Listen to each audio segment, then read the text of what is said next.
Bonjour chers enfants, ça va? Ça va bien? Je suis votre prof de maths. Aujourd'hui, on va faire notre leçon. C'est une leçon de révision. J'ai fait le point. C'est la leçon 65. Donc, cette leçon, vous allez faire les exercices dans les manuels avec les diapos. Avec les diapos.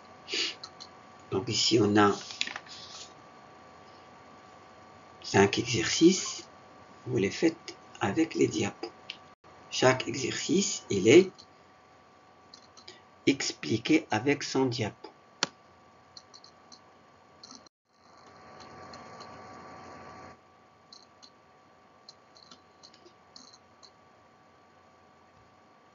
On va commencer par le premier exercice, c'est calculer avec des nombres entiers. Ici, on vous demande de connaître la table de multiplication. Vous savez, la table de multiplication, la voilà, elle est ici. Donc pour faire cet exercice-là, il faut savoir la table de multiplication.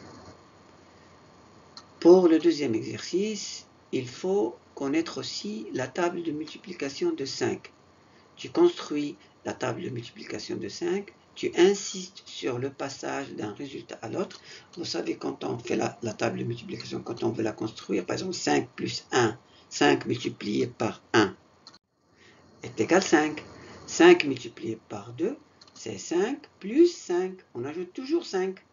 C'est 10. 5 plus 3, c'est 10 plus 5, 15. 5 multiplié par 4, c'est 15 plus 5, c'est 20.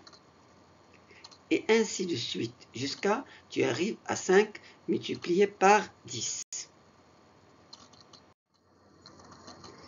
Maintenant, on va passer au troisième exercice, c'est calculer avec des nombres entiers.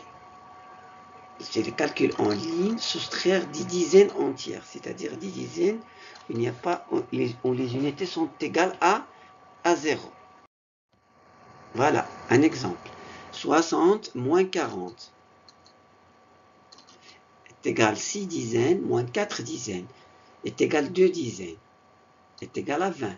Donc on a représenté ici, j'ai représenté les dizaines par des barres de 10, comme vous les voyez, les verts. Et on a barré et on a enlevé 4. Donc combien il reste? Il reste 2. 2 dizaines. Donc 2 dizaines, c'est 20. Donc il est bien expliqué. Ici, on va faire un calcul des nombres entiers, c'est-à-dire on va faire une opération d'addition sans retenue.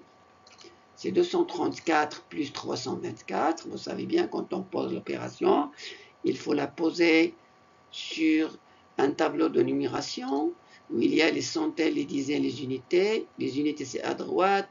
Les dizaines, c'est au milieu. Les centaines, c'est à gauche. Donc, on pose les unités, 234. Le chiffre des unités, c'est 4. Le chiffre des dizaines, c'est 3. Le chiffre des centaines, c'est 2. En dessous, je pose 324.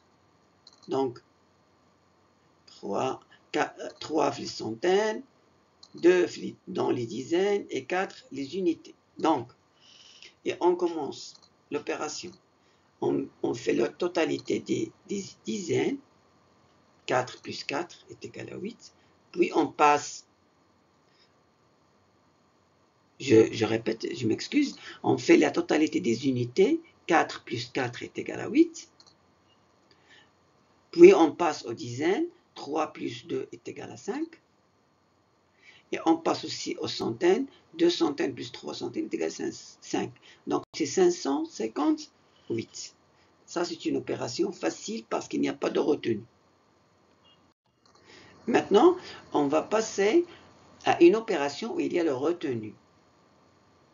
Voilà l'opération. C'est 178 plus 95. C'est le même procédé. Les unités sur les unités, les dizaines sur les dizaines, les centaines sur les centaines. Alors on commence par les unités. 8 plus 5 est égal à 13. Donc 13, il y a 3 unités, une dizaine. La dizaine, vous voyez bien la dizaine jaune, il va vers les dizaines. Donc, je pose 3 et je retiens 1. Bien. Maintenant, je vais compter. Premièrement, je vais compter la retenue qui est 1 avec 7 est égal à 8, plus 9 est égal à 17. Ici aussi, j'ai une retenue. J'écris 7 et je retiens 1. Le voilà. Vous voyez bien, 17 dizaines, c'est 7 dizaines, une centaine. Une centaine, il est allé vers les centaines. Donc je vais compter 1 plus 1 est égal à 2 et le total c'est 273.